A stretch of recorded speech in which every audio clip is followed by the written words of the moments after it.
ازيكم يا حبايب قلبي، وحشتونا، عاملين ايه؟ انا حبايبي ولادي قالوا لي ايه يا ماما، عايزين ناكل حاجه حلوه. قلت ايه، عندي شعريه وعندي لبن في الفريزر. طلعت 2 كيلو لبن وكيسين شعريه وهحمرهم معاكم اهمت. وكده هبتدي بالنشا، حطيت كده 6 معالق نشا واقلبهم، وهحط معاكم كمان كريمه اقلبها معاها. حطيت كده النشا والكريمه، هفضها لسه الكريمه اهي، والفانيليا بحطها مع ايه، معاها برضو، كله هقلبه في بعضه. هنقلب مع بعض.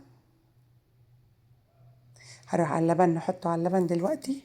انا حاطه السكر في اللبن، مظبطه كل حاجه. هقلب بقى عشان النشا ما تكلكحش معانا. هنقلب كده، حطينا النشا والكريمه والفانيليا وكله كده. كوبايتين مج من السكر على الشعريه. برضه انا حطيت في اللبن وحطيت في الشعريه سكر، وهنا سكر في برضه. حطيت ميه سخنه على الشعريه. دلوقتي هبتدي بالشربات.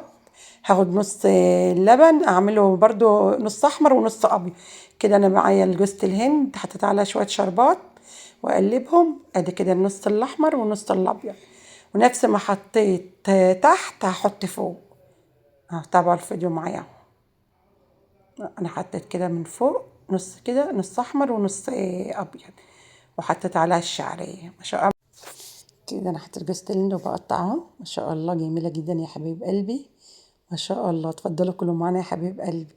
وصفتنا النهارده يا حبيب قلبي، اتمنى تحطوا لايك واشتراك. السلام عليكم يا حبيب قلبي.